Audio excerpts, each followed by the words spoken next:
जय श्री राम। भरत जी वनवास में भगवान राम को लेने गए, लेकिन वे नहीं आए और प्रभु श्री राम ने उन्हें पिता को जो वचन था उसे निभाने का नसीहत देकर उन्हें वापस अयोध्या लौटा दिया। इधर यहां से ही शूर्पणखा का लक्ष्मण के द्वारा नाक काटे जाना, मां जानकी का अपहरण हो जाना और लंका को ले जाना, यह सब आपने देखा। रामायण के कितनी सारी सीख लिए हुए ये सारे ऐसे वृतांत हैं जो हमेशा हर जिंदगी में हर व्यक्ति के साथ हर पल पूरी तरीके से करीब से जुड़े होते हैं। इनमें बहुत सारी जीवन की सीख है। हर चीज, हर एक आपको जीवन में कुछ ऐसी बातें सिखाती है जो आपके चारित्रिक निर्माण और आपके व्यक्तित्व एवं कृतित्व को हमेशा निखार लाती है। अब आप देखिए, मां जानकी का अपहरण हो गया और भगवान राम बहुत ज्यादा व्यथित हैं, लक्ष्मण जी भी बहुत ज्यादा व्यथित हैं और सब जगह मां जानकी को ढूंढने के प्रयास कर रहे हैं। हनुमान जी महाराज से उनका परिचय होता है, हनुमान जी से मित्रता होती है, सुग्रीव की उसमें एंट्री हो जाती है, बाली का वध होता है और सुग्रीव जी की पूरी वानर सेना जो है वो भगवान राम के साथ में मां जानकी को ढूंढने में लग जाती है। ये सारी चीजें होने के बाद में अब इस पूरी महारामायण का सबसे महत्वपूर्ण हिस्सा और जीवन के लिए सबसे ज्यादा सीखने की जो चीजें हैं वो हनुमान जी महाराज का लंका में प्रवेश करना, लंका में जो कुछ किया उन्होंने और उसके बाद में वहां से लौटने तक की जो सब चीजें थी वो सुंदरकांड में मौजूद है। भगवान हनुमान जी महाराज, पवन पुत्र की जय। हनुमान जी महाराज को हमेशा शक्ति याद दिलानी होती है। वो शक्ति याद दिलाई जाती है उनकी भक्ति से।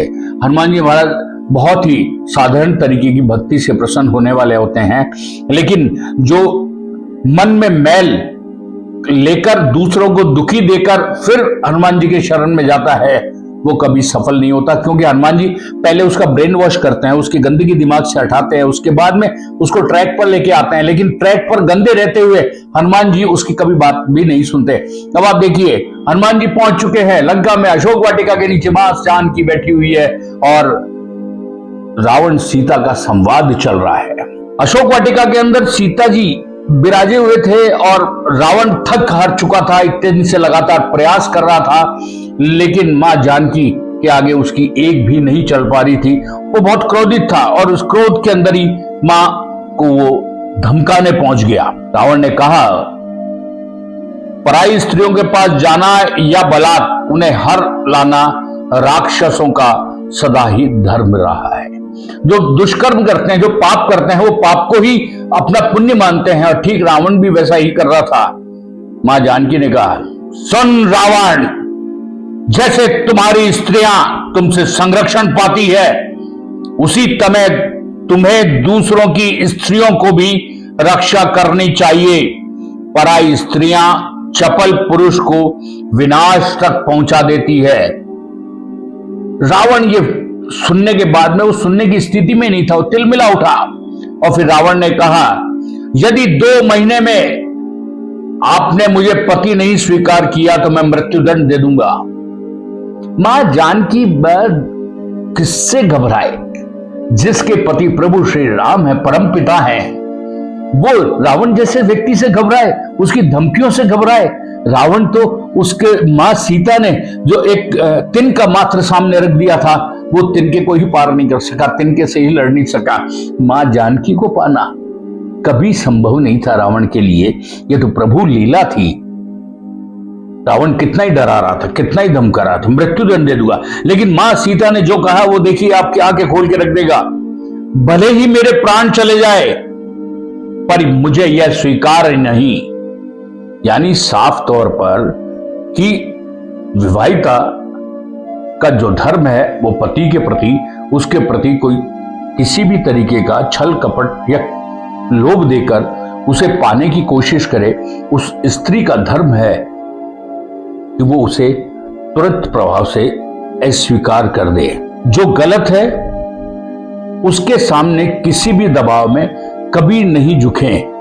सत्य और संयम सत्ता और भय से कहीं अधिक शक्तिशाली है मर्यादा की रक्षा ही धर्म है। अब रावण कुपित होकर वापस वहां से चले गया। सीता जी का जवाब सुनने के बाद अशोक वाटिका के अंदर हनुमान जी की एंट्री हो चुकी थी। हनुमान जी साथ बैठे हुए थे और सीता की खोज के लिए जिस मकसद से आए थे वो घर घर खोजने में लगे हुए थे और अंत में वे अशोक वाटिका में मां जानकी के उनको दर्शन हो गए। बोलो हनुमान जी महाराज की जय। हनुमान जी ने माता को देखते हुए कहा, माता मैं प्रभु श्री राम का दूत। सीता बोली, रावण का संहार करके मेरे पति मुझे कब देखेंगे? इस वर्ष का यह 10वां महीना है। वर्ष पूरा होने तक न आए तो मैं प्राण त्याग दूंगी। हनुमान जी आंखों में आंसू ले आए माता की दशा को देखकर और उन्होंने कहा, मां आप आज्ञा दे दो, अभी पीठ पर बिठाकर आकाश मार्ग से ले जाता हूं। मां जानकी श्री रामदूत की बात सुनकर कतई अचरज में नहीं थी, क्योंकि उन्हें विश्वास था जो दूत यहां आया है वो कितना शक्तिशाली है। मां जानकी ने कहा, नहीं, मुझे प्रभु श्री राम ही लेने आएंगे और मैं उन्हीं के साथ जाऊंगी। दोस्तों, जिंदगी के अंदर कठिन दौर हो और पहाड़ से मुश्किल हो तो कभी भी अपना धैर्य नहीं खोना चाहिए।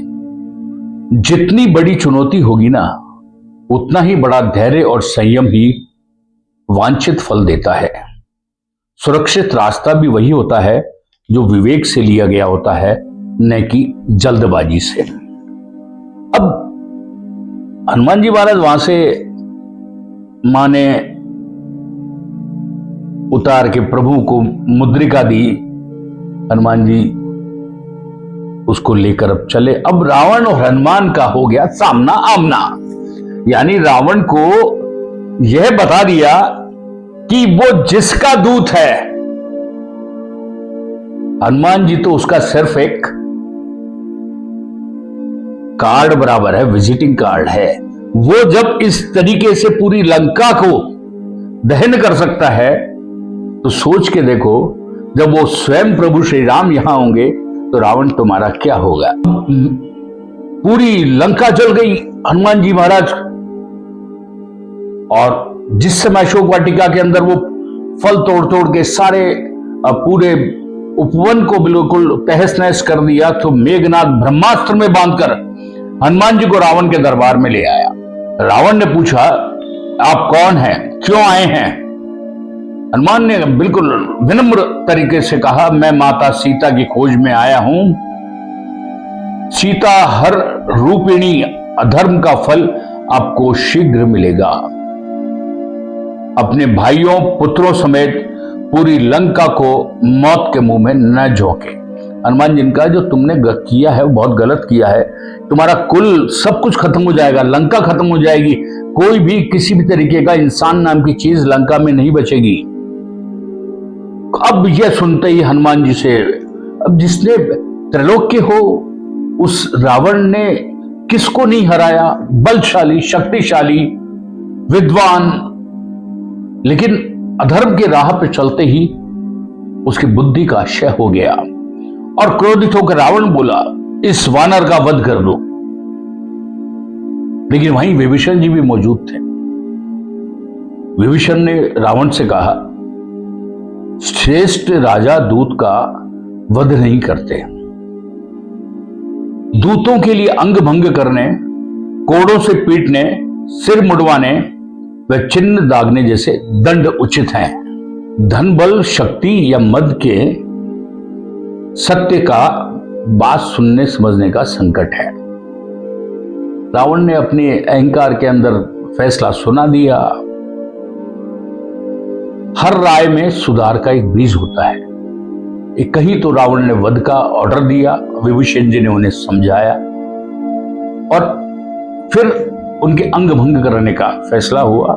तो कहने का आशय यह है, जिंदगी के अंदर भी यदि कोई सुझाव दे रहा है तो उस सुझाव के एट ए ग्लांस ही हमें रिजेक्ट नहीं करना, हमें उसको देखना होता है कि इसके ऊपर विचार किया जाए।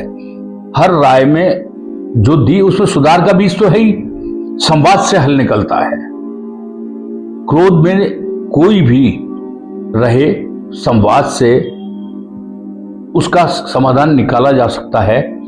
चिंतन के आगे के बारे में सोच पाए तो नुकसान से बच जाएंगे। यदि रावण वध करने की सोच लेता और वध करने के प्रयास करता तो आप सोचिए हनुमान जी महाराज क्या करते। किसी ने कल्पना भी नहीं की थी, लेकिन विभीषण जी की एक राय से सारी स्थिति बदली। अब हनुमान जी यहां से पूरी लंका को तहस नहस कर दिया, सारा पूरे उजाड़ दिए, सर वन को तोड़ दिया और पूरे घरों में आग लग गई, लंका सोने की जल गई। और फिर हनुमान जी महाराज मां सीता के पास जाते हैं, मां मुझे आज्ञा दीजिए मैं वापस जाऊं और भगवान श्री राम को लेकर आपको साथ यहां से लेकर जाएं, मुझे कुछ ऐसी पहचान दे दीजिए ताकि मैं भगवान को दे सकूं। अब जिस तरीके से हनुमान जी महाराज ने भगवान राम की मुद्रिका लाके पहचान स्वरूप मां सीता को दी, मां ने भी अपने कंगन उतार के दे दिए और वो लौट गए। जब लंका दहन करके हनुमान जी महाराज किष्किंधा लौटे तो सीता जी का समाचार श्री भगवान श्री राम को सुनाया। हनुमान जी का प्रभु मैं माता सीता से मिला, वे आपके वियोग में अत्यंत दुखी हैं। जब मैंने आपकी मुद्रिका उन्हें दी थी उनकी आंखें चमक उठी। भगवान श्री राम ने कहा हनुमान आपने असंभव को संभव कर दिया, अकेले 100 योजन लंबा समुद्र लाग कर लंका पहुंचना, जानकी से मिलना, उनका समाचार लाना, ये कार्य देवताओं के लिए भी कठिन है। आपकी कीर्ति युगों युगों तक इस जगत में रहेगी। आप किसी के अच्छे सहयोगी बनकर चमत्कार कर सकते हैं, बशर्ते भावनात्मक जुड़ाव हो और भरोसा रहे। आपका विश्वास ही उनकी सबसे बड़ी ऊर्जा बन जाता है। जिस तरीके से भगवान श्री राम ने अपने दूत हनुमान जिसे मित्रता के रूप में स्वीकार किया, उन पर भरोसा किया और उस भरोसे का फल ये मिला कि हनुमान जी लंका तक पहुंच गए, तहस नहस कर आए। अपना भगवान राम आ रहे हैं वो विजिटिंग कार्ड देकर आ गए।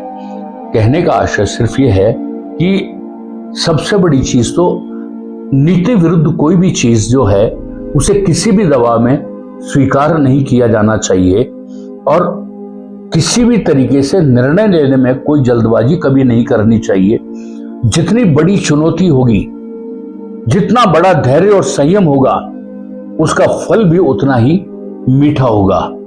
और आप देखिए जिस तरीके से हनुमान जी ने लंका में प्रवेश से लेकर उन्हें वापस लौटने तक में जितने कुछ किया, उसका एक एक चीज को आप देखेंगे तो वो देखेंगे कि मैनेजमेंट के अंदर कितनी चीजों की जरूरत होती है। अब आप देखिए हनुमान जी ने लंका जलाई, तेल भी रावण का, लंका भी रावण की जली, तबाही भी रावण की हुई, हनुमान जी का 1 रुपया भी नहीं लगा। यह है गुड मैनेजमेंट। और हर परिस्थिति के अनुसार अपने निर्णयों को बदलना, निर्णयों को लेना, यह भी एक बहुत बड़ा मैनेजमेंट है। इसलिए ही मां जानकी ने रावण से कहा था जैसे तुम्हारी स्त्रियां तुमसे संरक्षण पाती है, वैसे ही दूसरों की स्त्रियों की रक्षा भी करनी चाहिए। उन्होंने कहा कि मैं अधर्म की तुम्हारी कोई बात स्वीकार नहीं करूंगी, मुझे प्राण त्यागना मंजूर है, लेकिन तुम जैसे व्यक्ति को कभी स्वीकार नहीं कर सकती, क्योंकि मैं प्रभु श्री राम की पत्नी हूं और एक पत्नी किसी दूसरे के प्रति विचार तक भी अपने दिमाग में नहीं ला सकती है। राम भक्तों, रामायण कोई साधारण ग्रंथ नहीं है। रामायण नित्य प्रति अध्ययन, अपने जीवन के उन्नति, अपने व्यक्तित्व और कृतित्व के विकास के लिए सबसे अमूल्य धरोहर है। राम, माँ जानकी, लक्ष्मण जी, शत्रुघ्न जी, भरत जी, कौशल्या जी, सुमित्रा जी, उर्मिला जी, राजा दशरथ स्वयं, महर्षि विश्वामित्र, वशिष्ठ जी, तमाम तरीके के जितने भी रामायण के पात्र हैं, नायक हैं, वो सभी कुछ न कुछ इस तरीके से रोल मॉडल है सोसाइटी के लिए। हमें हर किसी से कुछ ना कुछ यदि सीखेंगे तो आप मान के चलिए, आपकी तरक्की को रास्ता कोई भी बाधक नहीं बन सकता। आपके परिवार में कभी कोई संकट नहीं आ सकता। आपके भाई भाई के अंदर जो प्रेम है वो कभी खत्म नहीं हो सकता। आप सिर्फ मन से अपने मैल को निकालें और प्रेम से बोलें, जय श्री राम, जय श्री राम।